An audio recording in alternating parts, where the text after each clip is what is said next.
Friends, जय Hind.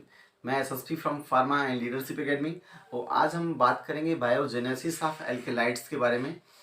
Specially देखिए AKTU की एग्जामिनेशन में और जीपैट के लिहाज से भी अगर हम बात करें तो एक इम्पॉर्टेंट टॉपिक है बायोजेनेसिस ऑफ एल्केलॉइड्स।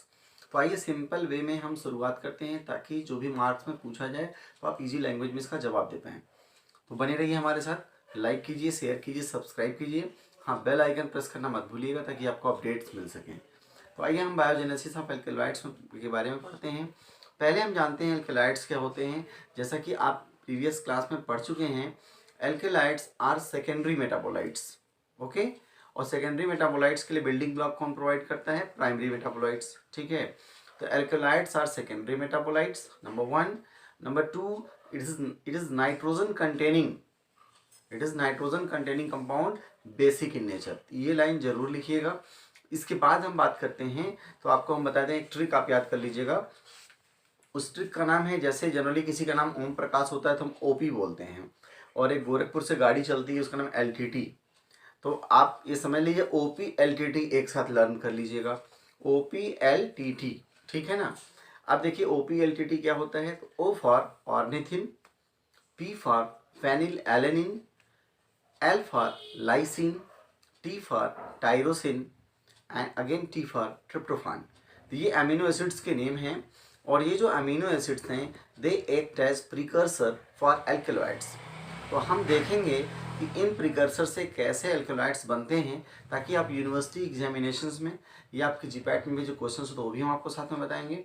तो आइए देखते हैं हम लोग। यहाँ पे आप देख सकते हैं हमने लिखा है biogenesis of alkaloids. Alkaloids are nitrogen containing secondary metabolites, basic in nature.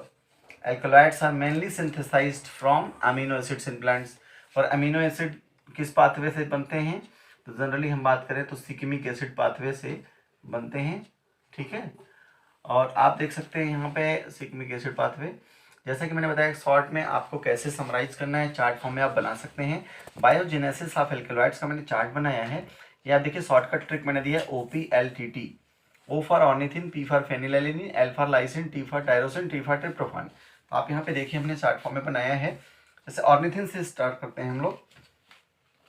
तो ऑर्निथिन में आप देखिए यहाँ पे हम बात करेंगे, ऑर्निथिन है तो ऑर्निथिन से ट्रोपिन, निकोटीन। ओके, इसके अलावा फेनिल एलेनिन से बनता है ट्रोपिक एसिड, और जब ट्रोपिक एसिड और ऑर्निथिन की मुलाकात होती है तो यहाँ पे देखिए कोकेन और एट्रोपिन हायोसियामिन, और इससे बनता है स्कोपोलामिन। तो आपको ये लर्न करना है, इस तरह से साइकिल चार्ट बना दीजिएगा। नहीं याद पड़ता है तो आप ट्रोपिन, निकोटीन, एट्रोपिन, स्कोपोलामिन, कोकेन, आप एटलीस्ट ये लिखिएगा। ट्रोपिक एसिड आपको मिल रहा है फेनिल एलेनिन से। ठीक है, तो यानी कि जो ऑर्निथिन है वो आपका पाइरोलिडीन और ट्रोपेन एल्केलाइड का प्रिकर्सर है। क्लियर। अब हम बात करेंगे फेनिल एलेनिन की। फेनिल एलेनिन में आप देख रहे हैं इफेड्रिन और मैस्केलिन। तो देखिए पीएच ऐसे याद रखने का तरीका है। फेनिल एलेनिन में इफेड्रिन, और आप इसका देखिए फेनिल एलेनिन का स्ट्रक्चर मैंने बनाया है। लाइसिन की बात करें तो जब लाइसिन पायरिडॉक्सिल 5 फास्फेट से मुलाकात होती है तो पाइपरिडीन टाइप एल्कलॉइड जैसे कि लोपिनिन है, एनाबेसिन है, ये आपके बनते हैं। बात करें हम टायरोसिन की, तो टायरोसिन से देखिए पापावेरिन जो कि पापावर सोमनिफेरम में मिलता है, पापावेरिन। इसके अलावा थिबेन, फिर थिबेन से क्या बनेगा? कोडीन, कोडीन से मार्फिन, ये बन जाते हैं टायरोसिन से। इसके अलावा डाईहाइड्रोक्सी फिनाइल एलेनिन बनेगा, डोपामिन बनेगा, और इससे बनता है इमेटिन और कॉल्चिसिन, ये बन जाते हैं। और ये रहा टायरोसिन का स्ट्रक्चर। ठीक है, अगर हम बात करें यहाँ पे ट्रिप्टोफान की बात करें तो ट्रिप्टोफान देखिए यहाँ पे इसका स्ट्रक्चर ये है, यानी कि जो इंडोल एल्केलाइड्स होते हैं, ठीक है, इंडोल एल्केलाइड्स जो है वो सिंथेसाइज होते हैं इससे। तो देखिए ट्रिप्टोफान है, इसका जो डीकार्बोक्सिलेशन प्रोडक्ट ट्रिप्टामिन। इसके अलावा जो नॉन ट्रिप्टोफान पार्ट होता है वो मोनोटर्पिनॉइड प्रिकर्सर से मिलता है। मोनोटर्पिनॉइड प्रिकर्सर्स में भी corynanthe type, iboga type and aspidosperma type.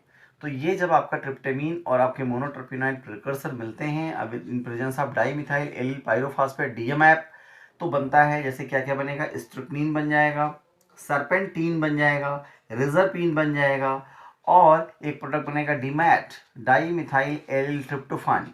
Dimethyl allyl tryptophan से बनेगा चैनोक्लेविन 1, इससे बनेगा एग्रोक्लेविन, फिर बनेगा इलिमोक्लेविन, अगेन लाइसर्जिक एसिड और अर्गट एल्केलॉइड। तो ये आपका शॉर्टकट तरीका है, सी ए इले याद कर सकते हैं। C for chanoclavine, A for agroclavine, E for elymoclavine, L for lysergic acid, E for अर्गटेल्कुलाइड।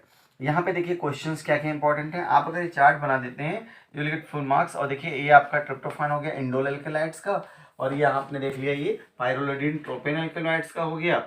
और अगर हम बात करें तो ये आपका पाइपरिडीन एल्कलॉइड्स का हो जाएगा। यहाँ पे लाइसिन किसका, पाइपरिडीन एल्कलॉइड का हो जाएगा। तो एक जनरल चार्ट बनाइएगा, और इंपॉर्टेंट में जैसे देखिए आपका फेनिल एलेनिन का स्ट्रक्चर बना दीजिएगा, टायरोसिन का बना दीजिएगा, और ट्रिप्टोफान का बना दीजिएगा।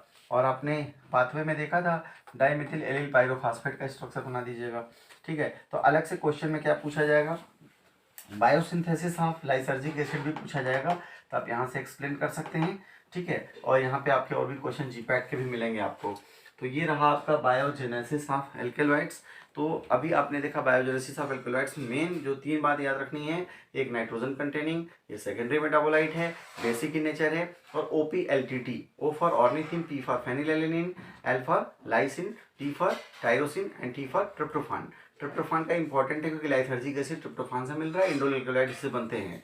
तो ये हमने आपको, और इसमें एक शॉर्टकट ठीक है, सी ए इले, सी फॉर ठीक है चाइनोक्लेविन, उसके बाद से आपका क्या आ रहा है, ए आ रहा है, एग्रीक्लेविन, फिर क्या आ रहा है, ई एलिमोक्लेविन, ठीक है ना, फिर एल लाइसर्जिक एसिड, फिर ई अर्गट एल्कलॉइड्स। ये आपको याद रखने हैं, ये शॉर्टकट ट्रिक है, इतना लिखते हैं that is more than enough.